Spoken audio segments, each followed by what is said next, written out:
Hi, everyone. Hi. I'm not used to a microphone. So anyway, I'm not going to be talking too much about the digital technical specifications, but more about what happens before the file becomes digital, specifically in cases relating to works with film components.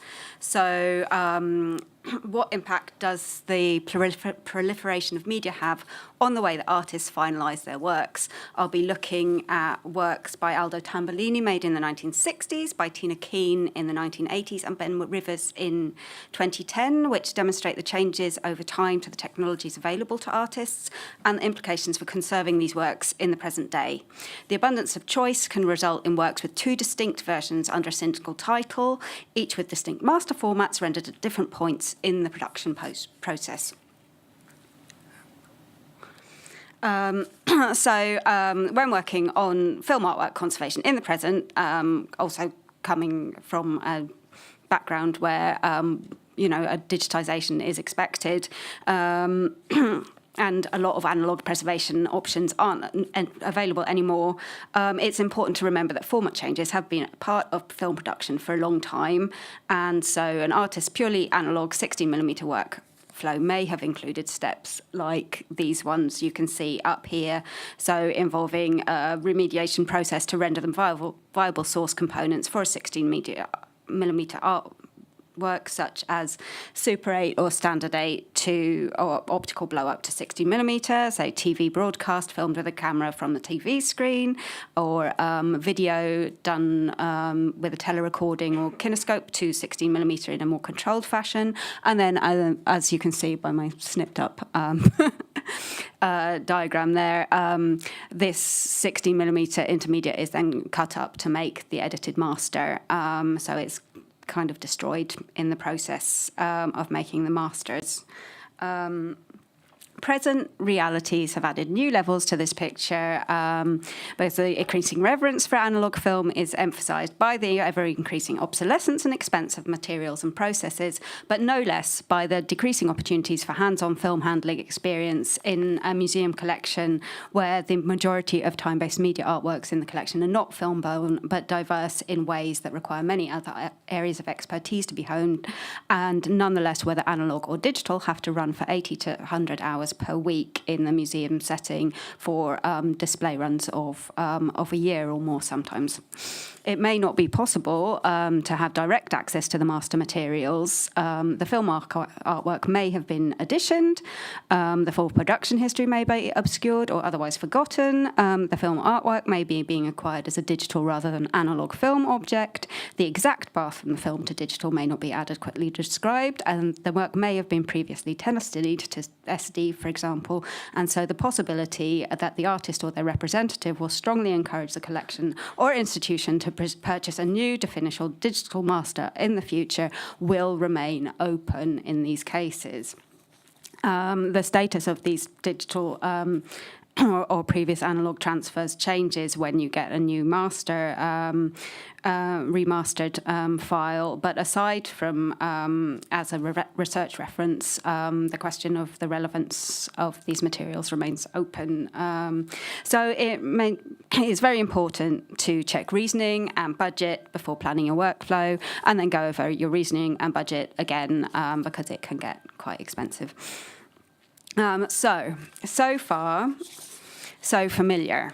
Historically, this workflow is familiar. It's an analogue workflow. Any generational loss within the production is within production itself is at levels accepted by the artists themselves as part of the process. The master reels are clearly defined, and it seems logical to adhere to available photochemical film archive workflows where available. Digital archiving is permitted for future-proofing, and so the process is a slow and expensive one. However, in some cases, you may not have access to the edited master negative or positive. So in that case, what is available? How is it accessible? Which facilities are preferred by the artist, or which facilities are available? What are the display specifications? Are there more than one display specification? Can the work be displayed in multiple ways? And if so, which came first? And where are the intersections between components? So here's a massive diagram. In order to track the visual intersections, I went on a tangent and I put the works into family tree diagrams to line up the generations, so you can see a bit more strictly than in Tate's usual mapping software how the components change over time. I don't expect you to take in all the details. The film components here are coded red, analog video is green, and digital components are blue. And the black boxes in each of the layers show where conservation gained a full picture of the workflow. Anything preceding that is before the master material conversation started. All the details are lost to history. All right, where am I?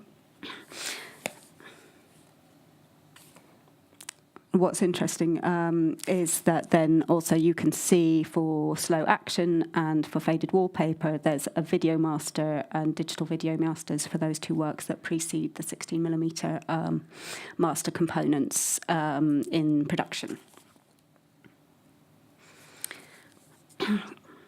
So, to return to a purely film workflow for a work about television, to start off with a straightforward workflow, Aldo Tambellini's Black TV is a synchronized 10-minute two-screen black and white film projection made in 1969.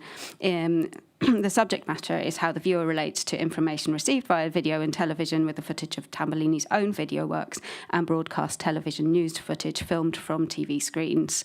So while this work doesn't have an actual video component preceding, it is made of recorded videos. And I think I can play you an excerpt.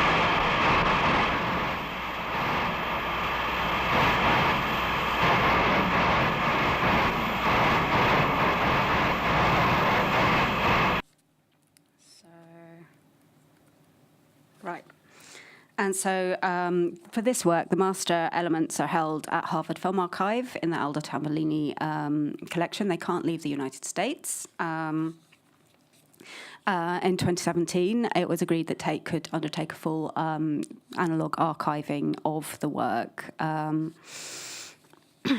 But it was agreed we could only do one process, either photochemical or digital. So obviously, since it originated on 16mm, we agreed to go with a photochemical workflow. And we worked with Colour Lab based in Maryland. Due to the way that Black TV has entered the collection, we have actually got an earlier digitisation done in 2015. The source materials for that were fine-grain mastered, created by Harvard Film Archive in 2013. So these, as you can see on the top blue line there, they're two generations further removed from the master elements than the 2017-2018 scans there. This was a useful guide to navigate the queries that Tambellini's manager raised about the initial check prints. When the new check prints were made, there were concerns that the details in the whites were not accurately represented, so without being able to view either the check prints under question or an existing print for reference, but still being asked for an opinion, a window of opportunity opened for me to request a scan of the reversal masters. So luckily for me, at that point, permission was granted for a scan in addition to the photochemical work, because that was extremely useful. Unsurprisingly, these raw scans provided a really good reference. So we compared the scans, the new scans, with the existing scans, so that we could compare the generation loss from the fine grain master, which was made from a negative, made from the reversal positive, and then on the top there you can see that's from the reversal master itself. It's got a bit more detail in the you can see in the corners there. So additionally, of course, by having a 4K scan made of the masters, we now have digital preservation of the work as well as a photochemical one. So it's got an additional layer of protection, and we have an additional couple of terabytes of data. So when reviewing the second lot of check prints in London in August, the artist was actually present, and we discussed the ways in which digital and analog processes produce different results. And the artist also agreed that a digital display master should be created after comparing the scans, the 16mm, and the available screening options at Tate and Harvard Film Archive, as neither of them could really accommodate a two-screen 16mm cinema screening. We did have a conversation about whether it would be historically more accurate to actually scan the historical projection prints to capture any changes in grain manifested in those and not in the masters, but ultimately we considered this a step too far, both in terms of data and the sheer and just volume of too much information. So throughout this process, clear communication with the lab and the artist manager were key, as were access to both the Harvard Film Archive cinema and the Star Cinema at Tate Modern, and they're fantastic and understanding projectionists, because cinema's conditions make comparing digital and analog components that much easier. And so, as you can see, that's quite a lot of data on my totals down there, and I really should be doing some experiments with raw cooked, and quite soon I think that might be useful here. So moving on, Tina Keen's faded wallpaper was made in 1988. This is a 20-minute narrative collage of still and moving images created from an 8mm performance film footage. So there's four different film cameras recording a performance. This was an input into a video effects unit and output ultimately to U-matic low band. However, the artist considered faded wallpaper a film. Her ideal scenario is for it to be viewed large scale and from start to finish. So, in keeping with Keen's often site-specific and spontaneous working process, faded wallpaper also has an alternative option as a video is displayed sculpturally on one or multiple CRT cube monitors, as you can see there.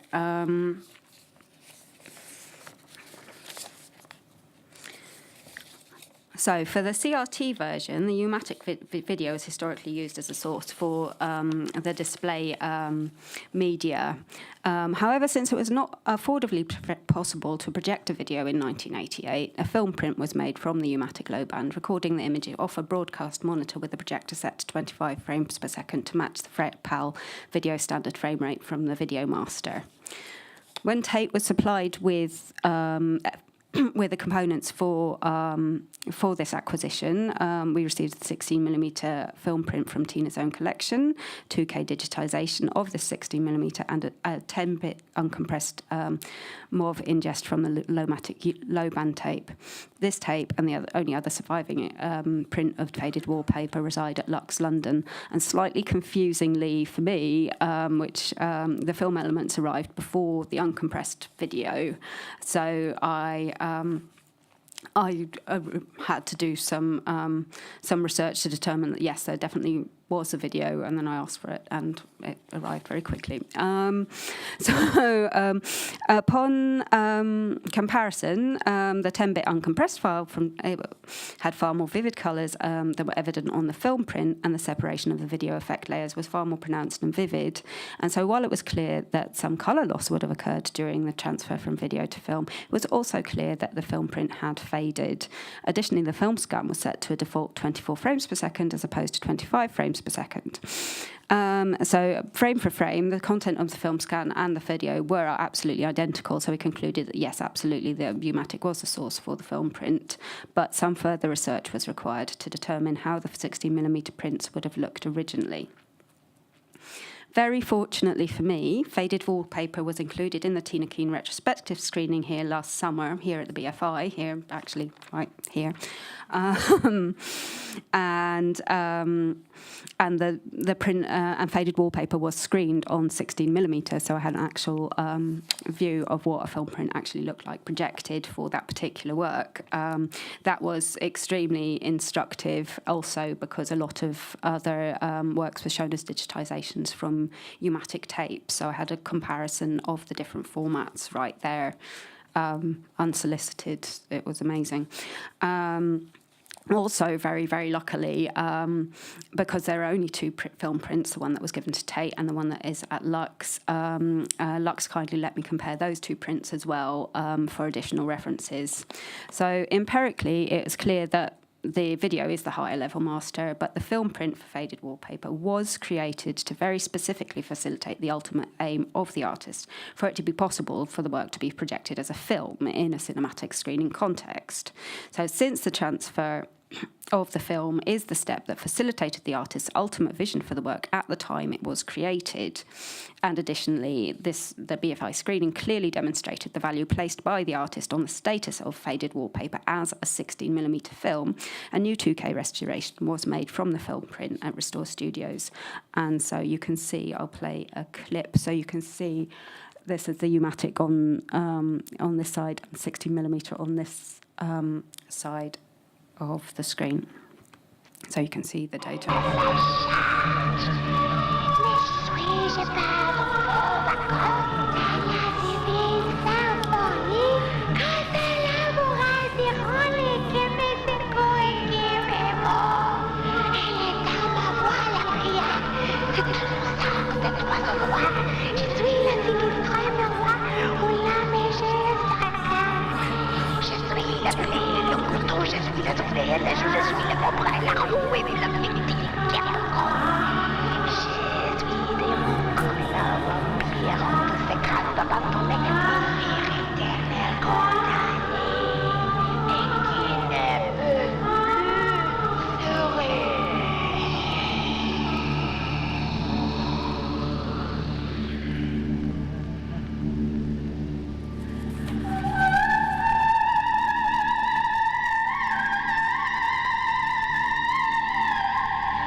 So you can see that the aesthetics of those two files are very, very different. It's not perfect.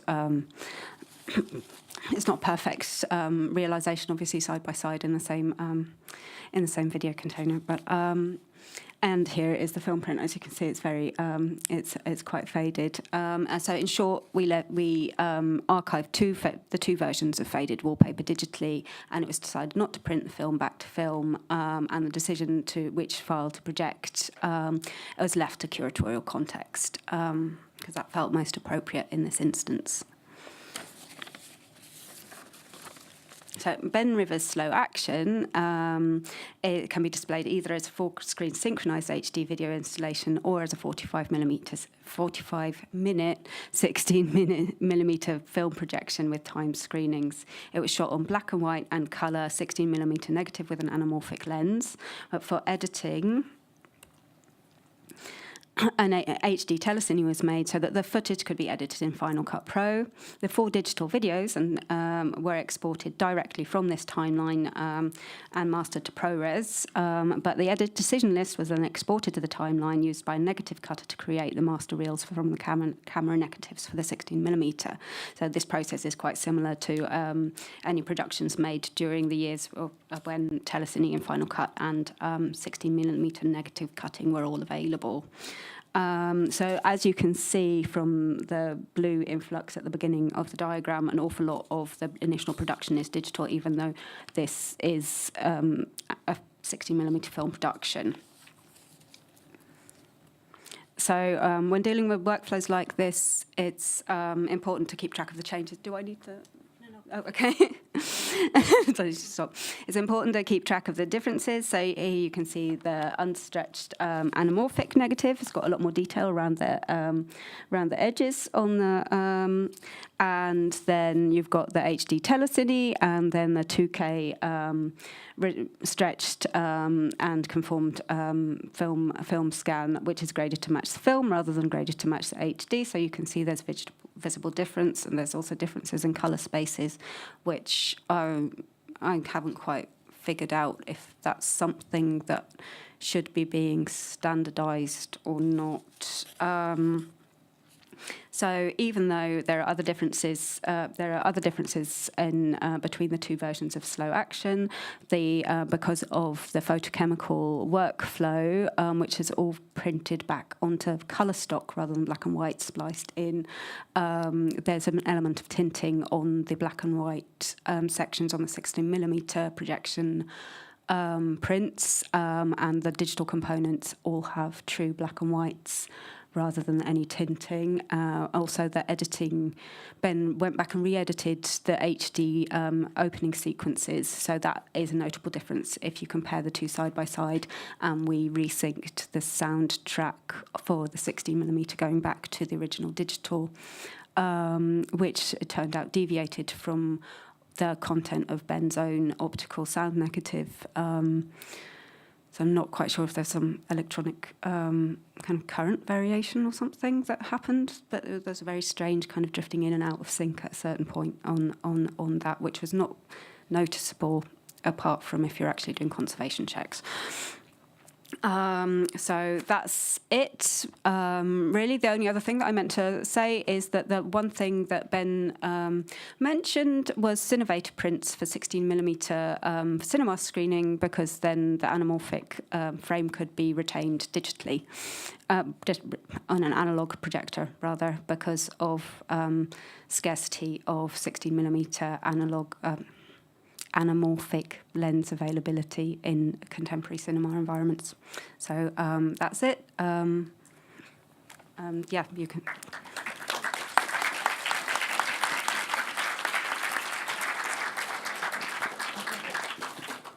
I'm sorry, we're very over time. I'm sorry. So we're literally over time by 3 minutes, but the next one goes into the break. What do you feel?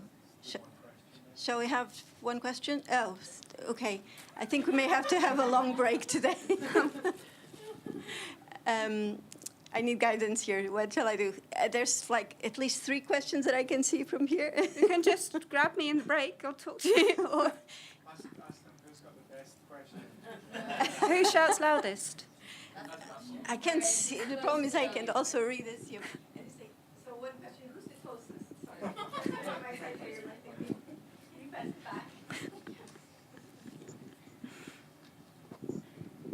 I love your element generation diagrams. Did you handgraph them all? They are from, they're actually family tree diagrams from a genetic genealogy tool. You can play with this online for free. There's the link. The color coding I did in Firebug, that's not, but I'm going to get it up and running. I'm not doing it. It's my partner. He's a developer and a genetic genealogist, and so he's got good skills. I'm going to make sure that when he is doing all his nice endogamous diagrams, that they can definitely work for film and video productions, because that will make my life easier. Oh, we hadn't thought about that. A partner developer is also a new role in conservation. Thank you, Ester. And so I've